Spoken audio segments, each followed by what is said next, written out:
Hello and welcome to the class. आज अपन start करने वाले हैं probability, but before that make sure you subscribe to the channel, press the bell icon, share with your friends and also not forget to join the Telegram. सबसे पहले हम समझते हैं कि प्रोबेबिलिटी होता क्या है। Probability is chance of happening और not happening of an event, यानी कि हम देखते हैं कोई भी इवेंट के होने के या फिर नहीं होने के कितने चांसेस हैं। जैसे कि अगर मान लो कि मुझे कहा जाए कि एक कॉइन टॉस करना है, तो हेड आने के कितने चांसेस हैं और टेल आने के कितने चांसेस हैं। 50-50 चांसेस है, राइट। तो उसे हम कैलकुलेट कैसे करते हैं वो बताता है प्रोबेबिलिटी। ये क्या करता है, अनसर्टेनिटीज को मैथमेटिकल मेजर्स में कन्वर्ट कर देता है। यानी कि हम प्रोबेबिलिटी किसी की भी निकाल सकते हैं ना, तो ये क्या करता है, अनसर्टेनिटीज यानी कि कुछ भी मिस हैपनिंग है या अनसर्टेनिटीज है उनको चांसेस में या फिर मैथमेटिकली कन्वर्ट कर देता है, जो कि हमें क्या करता है, डिसीजन मेकिंग में हेल्प करता है, ताकि हम पहले से प्रेडिक्ट करके अपने डिसीजंस को सिक्योर कर सके। इसका जो ट्रेडिशनल फॉर्मूला है जो आप अब तक पढ़ते आए हो वो क्या है, number of favourable outcomes upon total number of equally likely cases. Equally likely का मतलब क्या है, each and every unit has an equal chance, सबके पास इक्वल चांस है। एक टर्म होती है म्यूचुअली एक्सक्लूसिव। म्यूचुअली एक्सक्लूसिव का क्या मतलब होता है कि अगर आपके पास दो इवेंट है, ठीक है, तो वो दो इवेंट में से कोई एक ही इवेंट हो सकता है एक टाइम पे। मान लो कि अगर फर्स्ट इवेंट हुआ तो सेकंड नहीं होगा, अगर सेकंड हो रहा है तो ये फर्स्ट वाला नहीं होगा। फॉर एग्जांपल, अगर मान लो एक आप एक कॉइन टॉस करते हो, ठीक है, तो या तो हेड आ सकता है या टेल आ सकता है। तो अगर हेड आया तो टेल नहीं आएगा, ठीक है, और अगर टेल आया तो फिर हेड नहीं आएगा, राइट। ऐसे तो ये दोनों केसेस क्या हुए, म्यूचुअली एक्सक्लूसिव। अब अपन कुछ टर्म्स स्टार्ट करते हैं। सबसे पहले आता है फैक्टोरियल। फैक्टोरियल बेसिकली आप कैलकुलेशन पर्पज से यूज़ करते हो। इसमें सबसे पहले तो इसको डिनोट कैसे करते हैं, तो इसे आप एक्सक्लेमेटरी साइन या फिर इस एल साइन से डिनोट करते हो, राइट। जैसे आप 5 फैक्टोरियल लिखना है तो 5 फैक्टोरियल ऐसे भी लिख सकते हो और ऐसे भी लिख सकते हो। इसको अपन क्या करते हैं, जो कॉन्सिक्यूटिव नंबर्स उन्हें बैकवर्ड कैलकुलेशन करते हैं। कैसे, अगर आपको 5 फैक्टोरियल निकालना है तो कैसे लिखोगे, 5 × 4 × 3 × 2 × 1 लास्ट तक। फिर उसके बाद उसको सब नंबर्स को मल्टीप्लाई कर दोगे, नॉर्मल कैलकुलेशन, तो 120 का आंसर आएगा। ऐसे ही मैथमेटिक्स में अपन कैलकुलेशन करते वक्त ऊपर नीचे के टर्म्स को कैंसिल कर देते हैं, जो डिवाइड में होती है उन्हें कैंसिल कर देते हैं। वैसे ही आप फैक्टोरियल के साथ भी कर सकते हो। जैसे ऊपर दे रखा है आपको 11 फैक्टोरियल, नीचे 7 फैक्टोरियल और 4 फैक्टोरियल। तो यहाँ पे क्या होगा, 11 को आप नीचे की सबसे बड़ी डिजिट तक ही एक्सपेंड करो। जैसे 11 × 10 × 9 × 8 × 7 फैक्टोरियल, राइट। नीचे क्योंकि 7 फैक्टोरियल था, अब यहाँ पे 4 फैक्टोरियल है तो 4 फैक्टोरियल को एक्सपेंड कर दो। 7 फैक्टोरियल से 7 फैक्टोरियल पूरा कैंसिल हो जाएगा। 4 से 8 कैंसिल हुआ 2 टाइम्स, और इस 2 से ये वाला 2 कैंसिल हो जाएगा। 3 से ये कैंसिल हुआ 3 टाइम्स। नीचे तो कुछ भी नहीं बचा, ऊपर क्या बचा, 11 × 10 × 3। तो इसका आंसर कितना आ जाएगा, 330 इसका आंसर आ जाएगा। अब अपन स्टार्ट करते हैं परम्यूटेशन को।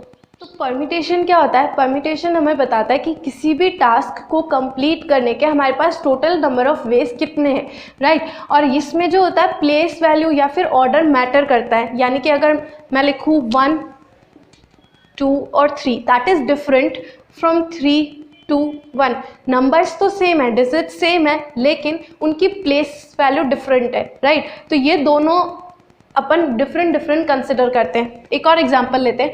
मान लो कि मुझे एक फ्लैग बनाना है जिसमें 3 स्ट्रिप्स होनी चाहिए, ठीक है, स्ट्रिप 1, स्ट्रिप 2 और स्ट्रिप 3। 3 स्ट्रिप्स का एक फ्लैग बनाना है और तीनों स्ट्रिप्स अलग अलग कलर की होगी। मान लीजिए कि रेड, ग्रीन और ब्लू। मेरे को इन 3 कलर्स की स्ट्रिप्स के साथ 3 स्ट्रिप्स वाला फ्लैग बनाना है, राइट। तो मेरे क्या क्या कॉम्बिनेशन बन सकते हैं, हो सकता है फर्स्ट में रेड हो, फिर ग्रीन हो और फिर ब्लू हो, या हो सकता है फर्स्ट में ग्रीन हो फिर रेड हो फिर ब्लू हो, या हो सकता है फर्स्ट में ब्लू हो फिर ग्रीन हो फिर रेड हो, या हो सकता है फर्स्ट में रेड हो फिर ब्लू हो फिर ग्रीन हो, या हो सकता है फर्स्ट में ग्रीन हो फिर ब्लू हो फिर रेड हो, या हो सकता है फर्स्ट में ब्लू हो फिर रेड हो और फिर ग्रीन हो। तो यहाँ पे टोटल मेरे पास कितने, इसके अलावा तो कोई कॉम्बिनेशन बन नहीं सकता। लेकिन जितने कॉम्बिनेशन बने हैं ये सारे एक दूसरे से डिफरेंट है, क्योंकि इन फ्लैग्स को जब आप एक साथ रखोगे इनमें से कोई एक जैसा नहीं लगेगा, ठीक है। सारे के सारे फ्लैग्स अलग अलग है, तीनों स्ट्रिप्स वाले, राइट। तो यहाँ पे हम बता सकते हैं कि एक टास्क को कंप्लीट करने के लिए हमें क्या बनाना था, एक 3 स्ट्रिप्स का फ्लैग बनाना था जिसमें ये तीनों कलर्स होने चाहिए थे।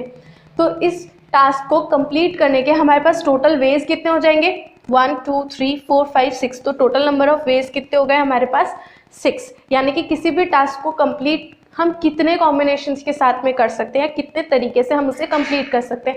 एक और एग्जांपल लेते हैं। मान लीजिए कि एक जो लेक्चर रूम है उसके अंदर 4 दरवाजे हैं। कितने हैं टोटल? उसके अंदर है 4 डोर्स, 4 दरवाजे हैं। अगर टास्क ये है कि जो लेक्चरर है वो आ तो इन चारों में से किसी भी डोर से सकता है, यानी एंटर वो किसी भी डोर से हो सकता है, लेकिन वो एग्जिट उस डोर से नहीं करेगा जिससे उसने एंटर किया। ठीक है, तो यहाँ पे आप इसको कैसे सॉल्व करोगे, यानी उसको ऐसा टास्क कंप्लीट करने के लिए वो कितने तरीके से कर सकता है। तो परम्यूटेशन को सॉल्व करने का सबसे अच्छा तरीका है पहले ये पता लगाओ कि आपको कितनी वैल्यूज़ को या कितनी प्लेसेस को फिल करना है। आपके पास टास्क कितने हैं? 2 हैं। दोनों को मिला के आपका ये एक टास्क कंप्लीट होगा। क्या टास्क है? एक उसके एंटर होने का, राइट, और एक उसके एग्जिट करने का। ठीक है, तो लेक्चरर अगर एंटर कर सकता है तो कितने डोर से एंटर कर सकता है? वो ये 4 डोर्स है, तो चारों में से किसी से भी एंटर कर सकता है, राइट। यहाँ तो उसके पास पूरी चॉइस है, लेकिन एग्जिट करने के लिए उसके पास इनमें से एक दरवाज़ा कम हो जाएगा। क्यों? क्योंकि कंडीशन ही यही है कि जिससे उसने एंटर किया वो उससे एग्जिट नहीं कर सकता। तो वापस जाने के लिए उसके पास कितने दरवाजे बचे? 3। ठीक है, 3 दरवाजे उसके पास बचे। ये वाला एग्जाम्पल जब हमने देखा था तो ये सारे फ्लैग्स जो थे अपने आप में कंप्लीट थे, यानी हमारे टास्क को कंप्लीट कर रहे थे। हमारा टास्क क्या था? इन 3 कलर्स का 3 स्ट्रिप्स का एक फ्लैग बनाना। ठीक है, तो ये सारे फ्लैग्स कंप्लीट थे अपने आप में। तो हमने क्या किया था, ये जो जितने तरीके बने थे इन सबको ऐड किया था, क्योंकि ये सारे क्या थे? इंडिपेंडेंट थे, यानी इंडिपेंडेंटली ये अपने टास्क को कंप्लीट कर रहे थे। लेकिन यहाँ पे अपना टास्क कब पूरा होगा? जब ये दोनों इवेंट कंप्लीट होंगे, राइट, एंटर होने का भी और एग्जिट होने का भी। तभी तो अपना ये टास्क कंप्लीट होगा कि जो लेक्चरर है एक डोर से एंटर करेगा लेकिन उस डोर से एग्जिट नहीं करेगा जिससे उसने एंटर किया। तो ये टास्क कब कंप्लीट होगा? जब ये दोनों इवेंट कंप्लीट होंगे। तो जब हमारे पास सारे इवेंट्स इंडिपेंडेंट होते तो हम ऐड करते हैं, लेकिन अगर इवेंट्स जो हैं वो एक दूसरे पर डिपेंडेंट है टास्क को कंप्लीट करने के लिए, तो हम क्या करते हैं? उन्हें मल्टीप्लाई करते हैं। तो यहाँ अपने पास टोटल नंबर ऑफ वेज कितने हो जाएंगे?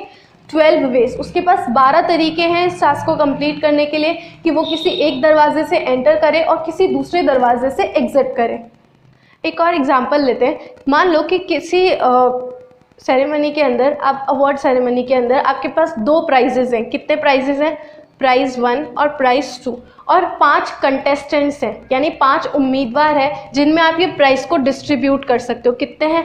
5। लेकिन कंडीशन ये है कि दोनों प्राइज़ किसी एक कैंडिडेट को नहीं मिलने चाहिए। ठीक है, दोनों प्राइज़ किसी एक पर्सन को नहीं देने, अलग अलग को देने। तो आपके पास सबसे पहले तो प्लेसेस कितनी हैं फुलफिल करने के लिए? ये 2, कि प्राइज़ 1 किसको देना है और प्राइज़ 2 किसको देना है, ये 2 हैं। लेकिन आपका टास्क कब कंप्लीट होगा? जब दोनों प्राइज़ डिस्ट्रीब्यूट हो जाएंगे, राइट। तो आप क्या करोगे? इन दोनों को मल्टीप्लाई करोगे। अब देखते हैं कि जो फर्स्ट वाला प्राइज़ है उसको देने के लिए आपके पास कितने उम्मीदवार हैं? 5 है। ठीक है, 5 है, तो 5 कैंडिडेट में से ये प्राइस किसी को भी जा सकता है। ठीक है, तो यहाँ तो आ गए आपके पास 5। लेकिन जो सेकंड वाला प्राइस है उनमें से एक कैंडिडेट कम हो जाएगा, क्योंकि एक को तो फर्स्ट प्राइस पहले ही मिल चुका है। ठीक है, तो अगर उसको फर्स्ट प्राइज मिल चुका है तो उसको सेकंड वाला प्राइज नहीं दे सकते, राइट। तो आपके पास कितने कैंडिडेट रह गए? 4। और आपका टास्क कब कंप्लीट होगा? जब आप इन दोनों को मल्टीप्लाई करोगे। तो कितने आपके पास तरीके? 20 वेज हैं आपके पास ये टास्क को कंप्लीट करने के, कि 20 कॉम्बिनेशन बन सकते हैं कि फर्स्ट प्राइज किसको जाता है और सेकेंड प्राइज किसको जाता है। ठीक है, मान लो आपको ये वाला एग्जाम्पल दिया जाए, क्वेश्चन दिया जाए कि how many different words can be formed using letter Jaipur. इसके जितने लेटर्स हैं इन सब लेटर्स का यूज़ करके आप कितने डिफरेंट वर्ड्स बना सकते हो। ठीक है, और फर्स्ट कंडीशन क्या है? Taken all at a time. सारे लेटर्स आपको एक बार में कंसिडर करने हैं, लेकिन कोई भी लेटर रिपीट नहीं हो सकता। ठीक है, तो आपके पास प्लेसेस कितने लेटर्स हैं? टोटल 5, और आपको सारे लेने हैं। ठीक है, तो टोटल प्लेसेस कितनी हो गई आपके पास? 5 हुई, राइट।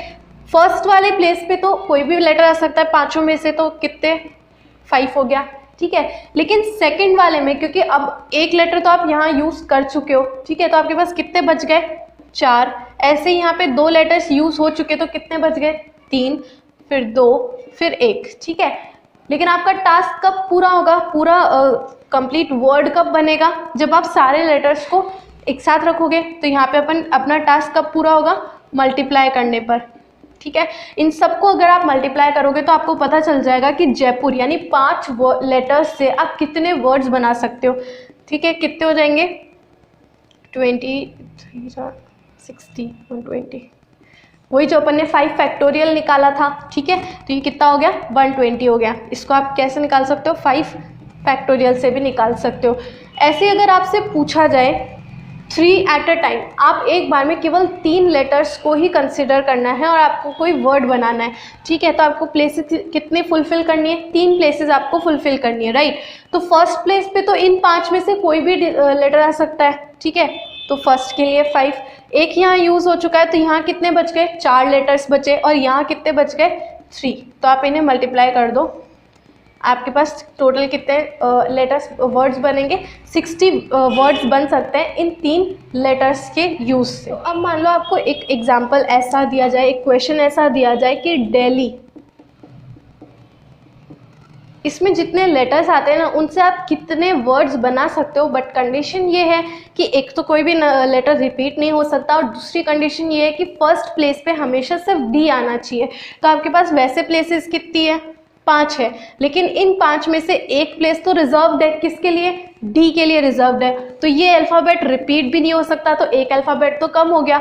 अब आपके पास प्लेसेस कितनी बची है 4 और अल्फ़ाबेट्स कितने बचे, ये भी 4 बचे। ठीक है, तो फर्स्ट प्लेस पे तो टोटल 4 में से कितने भी आ सकते हैं, सेकंड के लिए 3 बचे, इसके लिए 2 और इसके लिए 1, लेकिन टास्क कब पूरा होगा जब सारे मल्टीप्लाई होंगे, राइट। तो 4 3 जा 12, 12 2 जा 24। तो आपके पास 24 तरीके हैं इस टास्क को कंप्लीट करने के लिए। अब अगर बोला जाए कि फर्स्ट प्लेस पे डी नहीं आना चाहिए, ठीक है, दूसरा टास्क ये बोला जाए, दूसरी कंडीशन ये बोला जाए, ये तो हो गई फर्स्ट कंडीशन ए वाली, और बी वाली कंडीशन अगर ये बोली जाए कि कितने वर्ड्स बन सकते हैं, शर्त ये है कि फर्स्ट प्लेस पे डी नहीं आना चाहिए। तो पहले अपन ये देखते हैं कि टोटल नंबर ऑफ वेज कितने हैं। तो अपने पास प्लेसेस कितनी है 5, ठीक है, और लेटर्स कितने हैं, लेटर्स भी 5, तो वही 5 फैक्टोरियल बनेगा। ठीक है, 5 × 4 × 3 × 2 × 1 कितना हो जाएगा 120 हो जाएगा। ये तो क्या है टोटल नंबर ऑफ वेज, और इनके अंदर ये वाले भी इंक्लूडेड है जिनके अंदर डी फर्स्ट प्लेस पे आता है, लेकिन अपनी कंडीशन क्या है कि डी फर्स्ट प्लेस पे नहीं आना चाहिए। तो टोटल में से अगर हम ये वाला माइनस कर दें जिसमें डी फर्स्ट प्लेस पे आता है, तो अपन को पता चल जाएगा कि ऐसे कितने वर्ड्स हैं जिनके अंदर डी फर्स्ट प्लेस पे नहीं आ सकता। तो यहाँ से अगर आप 24 को माइनस कर देते हो तो आपके पास कितना बचता है 96। तो 96 वेज हैं ऐसे, या 96 वर्ड्स ऐसे बन सकते हैं इन 5 लेटर्स से जिनके अंदर डी फर्स्ट प्लेस पे नहीं आएगा। ये जो तरीका अपन ने देखा ये तो डायरेक्ट मेथड होता है इन क्वेश्चंस को सॉल्व करने का। नेक्स्ट क्लास में हम सीखेंगे कि हम फॉर्मूले से परम्यूटेशन के कैसे सॉल्व कर सकते हैं क्वेश्चंस को। इसमें अगर आपको कुछ भी डाउट है तो you can ask me in the comment section below. See you in the next video, till then stay healthy, stay happy and don't forget to subscribe the channel, press the bell icon, share with your friends and also not forget to join the Telegram channel.